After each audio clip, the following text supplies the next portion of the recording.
एक बार एक कन्या के पिता ने शर्त रखी कि हम शादी तो करेंगे, उसी दूल्हे से करेंगे, लेकिन शर्त यह है कि बारात में कोई बूढ़ा आदमी नहीं आना चाहिए। युवकों ने कहा ठीक ही है, ये बूढ़े क्या करेंगे ब्याह बारात में, यहीं बैठ के राम राम करें, भजन करें, घर में रहें, काहे को, और विवाह में क्या हम लोग सब जा ही रहे हैं। वृद्ध मान गए, पर दूल्हे का जो नाना था वो बोला ना ना हम तो चलेंगे, हमें तो ले चलो। नाना वो लोग कहते हैं कि बूढ़ा दिख गया तो बारात लौटा दी जाएगी। नाना बोले तो ऐसे ले चलो कि दिखे नहीं, पर ले चलो।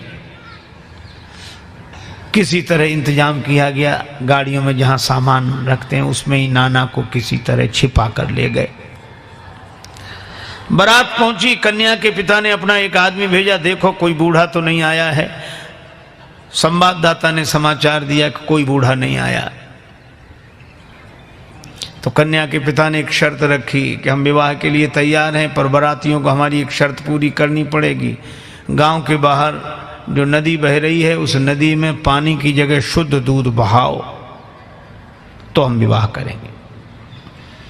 अब बहुत अकल लगाई लड़कों ने, नदी में पानी की जगह शुद्ध दूध, इम्पॉसिबल, असंभव। तो कहा चलो बारात वापस ले चलें। बारात वापस लौटने लगी। किसी ने कहा बारात तो लौट ही रही, नाना के काहे को प्राण ले रहे हो, बाहर निकाल ले। नाना से कहा कि निकल आओ। नाना बोला क्या बात है, वो कहा अब तो बारात ही वापस जा रही है। कहा क्यों?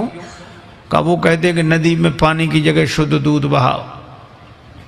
नाना मुस्कुराया कि छोटी छोटी बातों पे कहीं बारातें लौटती हैं। लड़के बोले नाना दिमाग खराब है, छोटी बात है, इतना दूध कहाँ से आवे और नदी में, और ये और फिर शुद्ध कैसे रह जाएगा, दूध पानी में डालोगे तो ये। वृद्ध ने मुस्कुरा कर कहा कि जरा सी बात है, तुम जो कन्या के पिता की ओर से समाचार लेकर आया था उसी के द्वारा तुम समाचार भिजवा दो। क्या? कि दूध का इंतजाम हमने कर लिया है, शुद्ध दूध बहा देंगे, इतना नदी भर जाए उससे भी ज्यादा दूध हमारे पास है, लेकिन हमारी भी एक शर्त है। क्या? कि नदी का पानी खाली तुम करा दो, दूध हम बहा देंगे। कन्या के पिता के पास खबर गई कि वो कहते हैं कि नदी का पानी खाली तुम कराओ, दूध हम बहा देंगे। कन्या का पिता बोला जरा अच्छी तरह छानबीन करो, बारात में जरूर कोई बूढ़ा आया है, नहीं तो।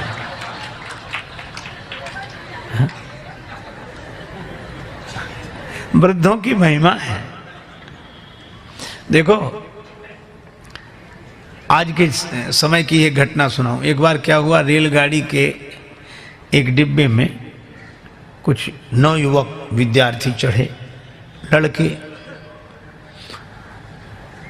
10-12 लड़के, और संयोग की बात वो डिब्बा खाली था। एक बूढ़ा आदमी किनारे सीट पर बैठा अपनी माला लिए राम राम राम राम राम राम कर रहा है, और लड़के देखा। अब उनका तो नाम ही लड़के, रेलगाड़ी चली, अब वो भड़के, नाम ही लड़के, जहां जाएं वहां से लड़के आए, घर में रहें तो लड़के, बाहर जाएं तो लड़के, इससे लड़के उससे लड़के। अब रेलगाड़ी चल रही थी, वो 10-12 लोग लड़के बोले कि बड़े बोर हो रहे, कुछ करो। कहा इसमें क्या करोगे, बैठे रहो आराम से। कहा नहीं कुछ तो करो। कहा क्या करें? कहा जंजीर खींचो, गाड़ी रोको। अरे कहा देखते नहीं 500 रुपये जुर्माना और 6 महीने कैद, साफ साफ लिखा, या दोनों हो सकते। तो कहा हम लोग इतने लोग हैं, 500 रुपये इकट्ठा नहीं कर सकते। कर ले। कहा फिर जंजीर खींचेंगे। अब 500 जरूरी थोड़े, किसी ने 100 दिए, किसी ने 200 दिए, 1200 रुपये हुए। और 1200 रुपये उनमें से एक मुख्य आदमी था, उसके लड़के की जेब में रख दिए और कहा कि अब जंजीर खींचो। पहले तो पैसा लगेगा नहीं, लगेगा दे देंगे, पैसा है तो पास में, खींचो।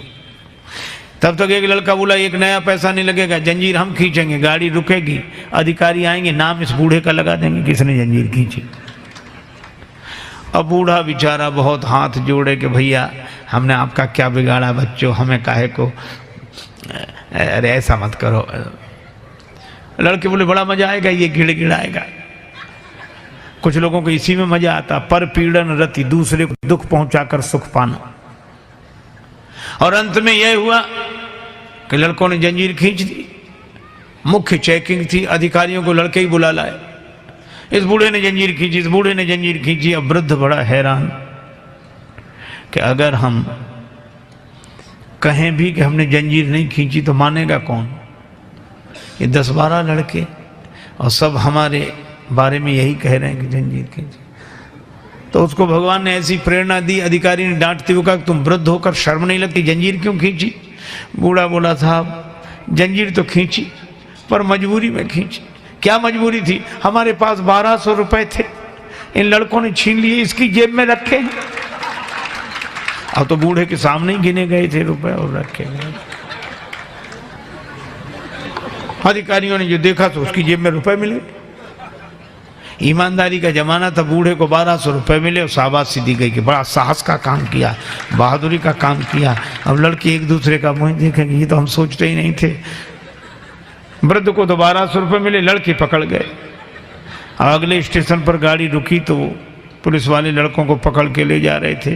तो खिड़की के पास से निकले तो बूढ़ा अपनी सफ़ेद दाढ़ी पर हाथ घुमा के बोला, ये बाल ऐसे ही थोड़े सफ़ेद हो गए, बड़े आए थे हमको फंसाने के लिए।